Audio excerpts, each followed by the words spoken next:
Moana नाम की एक युवा लड़की मोटुनुई नामक पॉलिनेशियन द्वीप पर रहती थी।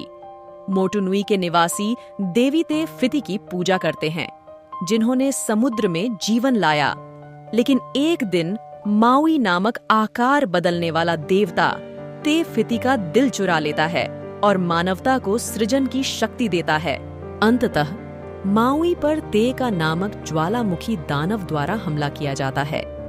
लड़ाई के दौरान माउई ने अपना जादुई विशाल मछली का कांटा और वह दिल खो दिया जो ते फिति से चुराया गया था।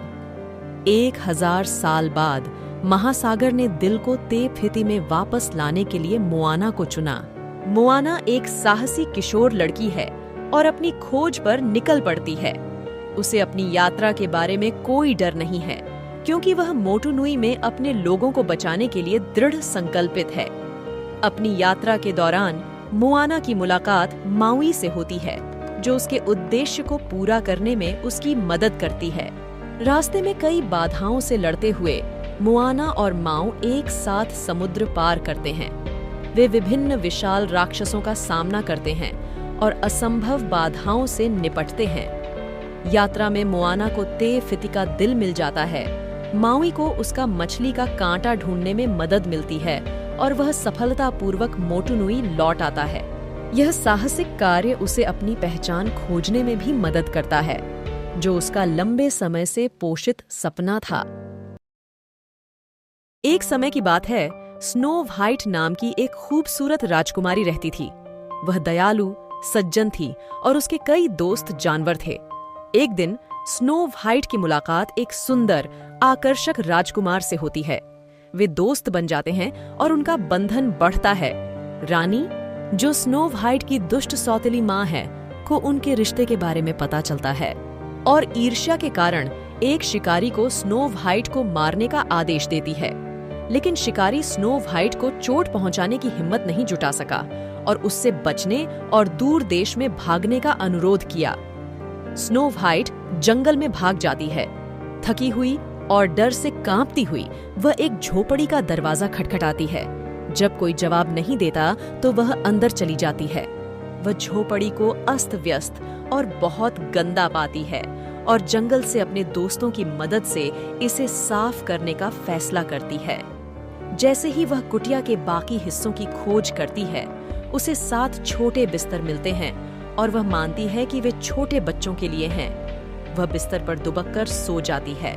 दिन भर के काम के बाद 7 बौने जंगल में अपनी झोपड़ी में घर वापस आते हैं और अपने बिस्तर पर एक खूबसूरत लड़की को सोते हुए पाते हैं। जब स्नो व्हाइट जागती है तो वह 7 बौनों को देखकर मंत्रमुग्ध हो जाती है। Sneezy, Bashful, Happy, Grumpy, Dopey, Sleepy और डॉक्टर। स्नो व्हाइट अपनी दर्दनाक कहानी सुनाती है और बौने खूबसूरत राजकुमारी को ऐसी दुष्ट रानी से बचाने का फैसला करते हैं। जब दुष्ट रानी को स्नो व्हाइट के बारे में पता चलता है तो वह क्रोधित हो जाती है। वह एक जादुई औषधि बनाती है और उसे एक सेब में इंजेक्ट करती है। अगले दिन जब बौने काम पर चले जाते हैं तो रानी एक बूढ़ी महिला का रूप धारण करती है और स्नो व्हाइट को एक सेब देती है।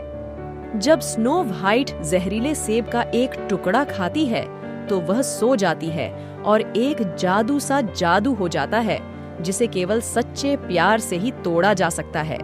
बौनों को रानी के बुरे कृत्य का पता चल जाता है और वे सभी जानवरों की मदद से उसे एक चट्टान की चोटी पर फंसा देते हैं। वह चट्टान के किनारे पर पहुंचती है, तभी बिजली गिरती है और वह अपना संतुलन खो देती है और घाटी में गिर जाती है और मर जाती है। आखिरकार स्नो व्हाइट का राजकुमार उसे जंगल में पाता है।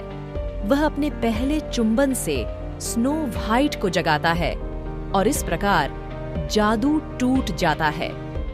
स्नो व्हाइट और राजकुमार राज्य लौट आए और हमेशा खुशी से रहने लगे।